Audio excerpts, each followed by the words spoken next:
Speech off. Hi guys, welcome back to my channel. So I'm here to do my what I added to Goodreads in February video. This one's going to be long because I did not split them up. I just lost track of time and now we're here. So let's do this. First book I have is The Girls We Sent Away by Megan Church. I heard about this one from Tina from Book Talk Etc. podcast. This one is coming out March 5th. It's the 1960s, and Lorraine Delford has it all. An upstanding family, a perfect boyfriend, and a white picket fence home in North Carolina. Yet every time she looks through her father's telescope, she dreams of the stars. It's ambitious, but Lorraine has always been exceptional. But when this darling girl next door gets pregnant, she's forced to learn firsthand the realities that keep women grounded. To hide their daughter's secret shame, the Delfords send Lorraine to a maternity home for wayward girls. But this is no safe haven. It's a house with dark secrets and suffocating rules. And as Lorraine begins to piece together a new vision for her life, she must decide if she can fight against the powers that aim to take her child or submit to the rules of a society she once admired. So, teen pregnancy. Or pregnancy out of wedlock, yeah. Next we have Once a Castle by Sarah Arthur. This is Carrot Call Book 2. I'm currently reading Book 1 for middle grade March. I heard about this one from Christian Faith and Fiction, Lou. This one came out February 11th. Then we have The Secret Life of Beatrice Allwright by Brooke Harris. This is a Chloe book. I'm going to be talking about the new releases for February and March that she talked about in this particular video. So this one came out on February 7th. This is about Beatrice Allwright. She basically gets kicked out of... She becomes homeless when her partner delivers earth-shattering news. So she is alone with her daughter, Ellie. She works at a hospital, so she's kind of hiding out there. And then she meets this old guy. And part of her is like, I've got other things to worry about. I don't want to help you. But she can't help herself. So, you know, because she's sweet and optimistic and, I guess, modern day Pollyanna. So, we're going to see her and a old guy be friends, I guess. So, sounds fun. Then we have Once You Were Mine by Elizabeth Langston. This is another pregnancy storyline, weirdly enough. And another North Carolina one. A genealogy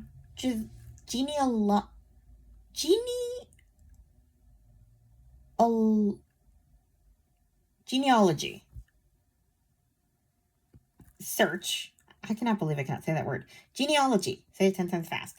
A genealogy search reveals heart-rending connections between friends as it brings to light one woman's traumatic past as a teenage mother in the 1960s.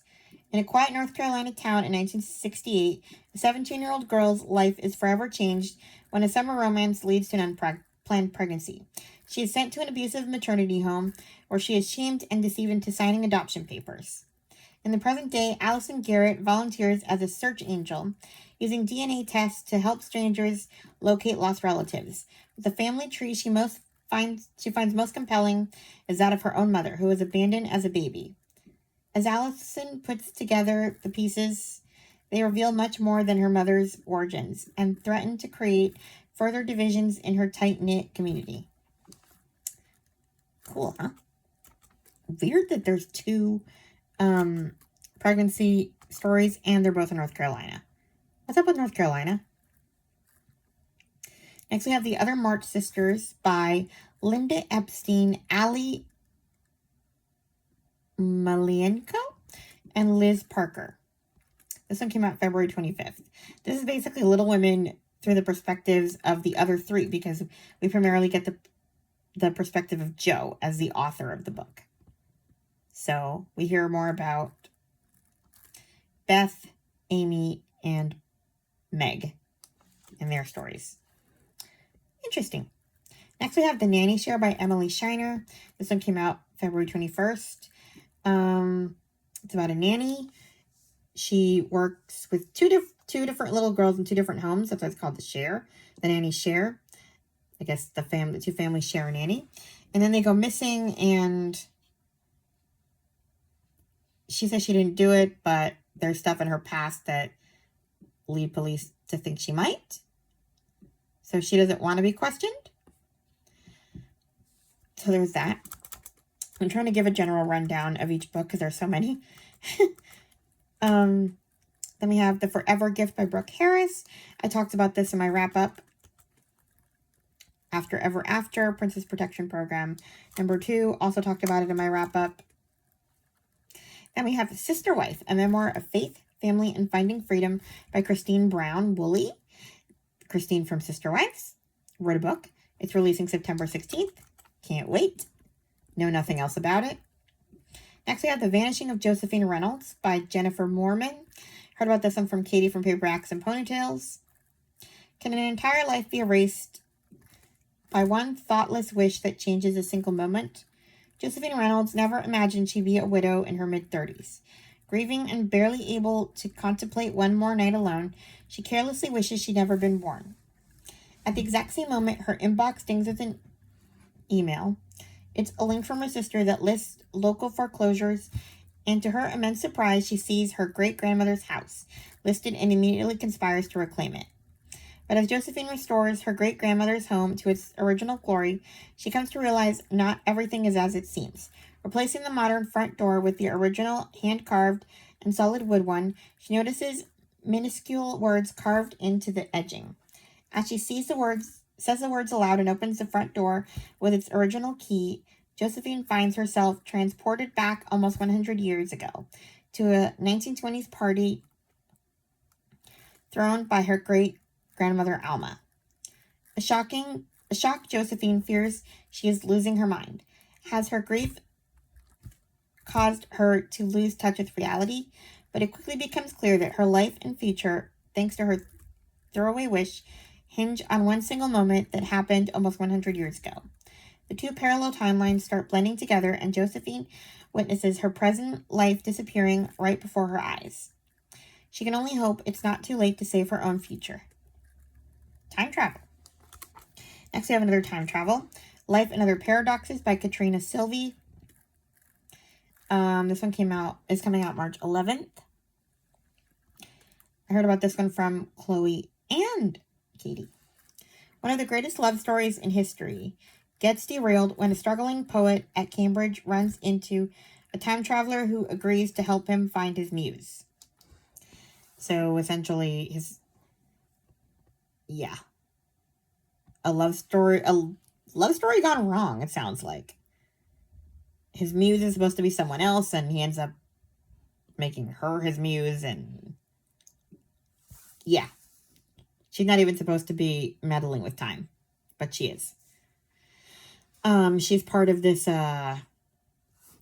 time-traveling tour group that just comes to see, like, their idols in person. You know, they're from the future and they come to the past. They're not supposed to meddle, but of course she does. So she's trying to meddle with something else. And it sounds like a whole romantic comedy with some time travel. Next, we have Love Comes Softly by Jeanette Oak. I've heard about the series before, but most recently from Tammy from Believing Yourself. It's got movies, too, so. Marty and Clem set out for the pioneer West full of hopes and dreams. They would stake a claim of their own on the new frontier and build a home for themselves and their family. But just after they'd arrived and Clem had chosen the perfect setting for their new home, an accident took his life, leaving Marty alone and pregnant. Then, on the day of his funeral, Clark Davis came along and asked Marty to marry him. Marty was infuriated, but with no money, no shelter, and a baby on the way, what choice did she have? Besides, Clark said he only wanted her to be a mama to his baby girl, Missy. If Marty was still unhappy come spring, he would pay for her ticket back east. Determined not to be a burden to Clark and intending only to earn her keep, Marty threw herself into her new role as mama. But she had never been anyone's mama before, and she didn't even know how to keep a house. If only she could do right by this lonely man and his daughter, just long enough to earn her train fare back home. So, yeah. And I guess we keep going from there into a whole series. Next, we have A Wilder Rose by Susan Wittig Albert. I heard about this from someone in the Currently Reading Podcast Facebook group. I did not know this was a thing. In 1928, Rose Wilder Lane, world traveler, journalist, much published magazine writer, returned from an Albanian sojourn to her parents' Ozark farm. Almanza Wilder was 71, Laura 61, and Rose felt obligated to stay and help. To make life easier, she built them a new home, while she and Helen Boylston transformed the farmhouse into a rural writing retreat and filled it with visiting New Yorkers. Rose sold magazine stories to pay the bills for both households, and despite the subterranean tension between mother and daughter, life seemed good. Then came the crash. Rose's money vanished, the magazine market dried up, and the depression darkened the nation. That's when Laura wrote her autobiography, Pioneer Girl, the story of growing up in the big woods of Wisconsin, on the Kansas prairie, and by the shores of Silver Lake. The rest, the 8 remarkable books that followed, is literary history. But it isn't the history we thought we knew. For the surprising truth is that Laura's stories were publishable only with Rose's expert rewriting. Based on Rose's unpublished diaries and Laura's letters, A Wilder Rose tells the true story of the decade-long, intensive, and often troubled collaboration that produced the Little House books. The collaboration that Rose and Laura deliberately hid from their agent, editors, reviewers, and readers. Why did the two women conceal their writing partnership? What made them commit what amounts to one of the longest-running deceptions in American literature? And what happened in those years to change Rose from a left-leaning liberal to a passionate libertarian? In this impeccably researched novel, and with a deep insight into the book writing business gained from her own experience as an author and co-author, Susan Wittig Albert follows the clues that take us straight to the heart of this fascinating literary mystery. So this is like a retelling, kind of. It's a novelization of what might have been their relationship. Sounds interesting. Next, we have The Lending Library by Eliza Fulgelson. Heard about this one from Krista from Books and Jams. When the Chatsworth Library closes indefinitely, Dottie Fairiles? I don't know how to say his name. Fairiles. Fairisle. Anyway, loses her sanctuary. How is a small-town art teacher supposed to cope without the never-ending life advice and enjoyment that books give her? Well, when she's as resourceful and generous as Dottie, she turns her sunroom into her very own little lending library. At first just a hobby, this lit lover's haven opens up her world in incredible ways. She knows books are powerful, and soon enough they help her forge friendships between her zany neighbors and attract an exciting new romance. But when the chance to adopt an orphan child brings Dottie's secret dream of motherhood within reach, everything else suddenly seems less important. Finding herself at a crossroads, Dottie must figure out what it means to live a full, happy life. If only there were a book that could tell her what to do. Next, we have The Lost Memoirs of Jane Austen by Siri James. I heard about this one from Shannon from Old American Spirit. I've been hearing about it a lot since this whole Jane Austen, Year of Austen reading experience started happening. And people talked about it in other videos, so I'm skipping this description. Next, we have The Favorite Child by Emma Robinson. This one, in print, it came out February 28th, and in audio, it's coming out March 4th. It's the newest Emma Robinson book. It's about a mother of twins, and Molly, the girl twin, is missing. And I guess it seems that she had been paying more attention to the boy twin because he had health issues, so Molly felt neglected. So, like, I guess her mistakes as a mother during the time that Molly is missing. So, yeah. Interesting. Next, we have The Blackbird Girls by Anne Blankman. I heard about this one from Chantel Reads All Day. On a spring morning in 1986, neighbors Valentina Kaplan and Oksana Savchenko wake up to an angry red sky. A reactor at the nuclear power plant where their fathers work, Chernobyl, has exploded. Before they know it, the two girls, who've always been enemies, find themselves on a train bound for Leningrad to stay with Valentina's estranged grandmother, Rita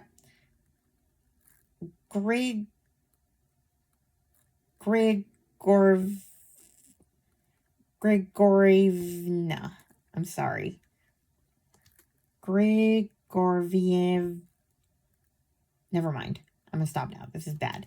In 1941, Rivka must flee Kiev before the Germans arrive. Her journey is harrowing and fraught with danger because Germans and Russians alike will revile her for her Jewish blood. In both time periods, the girls must learn who to trust and how to have hope in the midst of horrible events. Oh, good. Stop recording 16 minutes. Stop recording. Pause video. Oh. Stop recording video button. Okay, I was trying to pause this. It didn't pause. Because the phone is ringing. Stop recording video button. Pause video. Anyway. Speech off. Next we have The Mermaid's Tale. Chronicles of the Undersea Realm #1 by L.E. Richmond. I heard about this one from Tales and Treats with Tay. A tale could tell a tale. Lachlan Adair has never fit in. The legs she inherited as a result of her great-great-grandmother's curse make it impossible for her to belong under the sea. When her niece is also born without a tail, Lachlan is determined to save her from similar rejection by sending her to the only place in the undersea realm where legs are acceptable, the lost island of Atlantis. Darren Alto would do anything to protect his family, even spearheading an impossible quest to find treasure that has been lost for over 100 years. But when his best friend Lachlan joins his crew, his ability to keep her safe and his shot at winning her heart comes perilously close to being swept away. A family curse, lost treasure, unrequited love, and a race against time intertwine as Lachlan and Darren seek to save their family, their kingdom, and eventually the entire undersea realm without losing each other.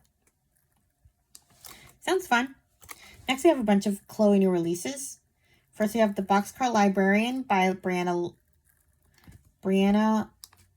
LaBusque. I'm not sure how to say this name. I still have another book by her that I've not read. It's bad. And here's another one that I'm ordering now. Inspired by true events, a thrilling Depression-era novel. Okay. When Works Progress Administration, WPA editor Millie Lang finds herself on the wrong end of a potentially political scandal, she's shipped off to Montana to work on the state's American Guide series, travel books intended to put the nation's destitute writers to work. Millie arrives to an eclectic staff claiming their missed deadlines are due to sabotage, possibly from the state's powerful copper kings who don't want their long and bloody history with union organizers aired for the rest of the country to read. But Millie begins to suspect that the answer might instead lie with the town's mysterious librarian, Alice Munro.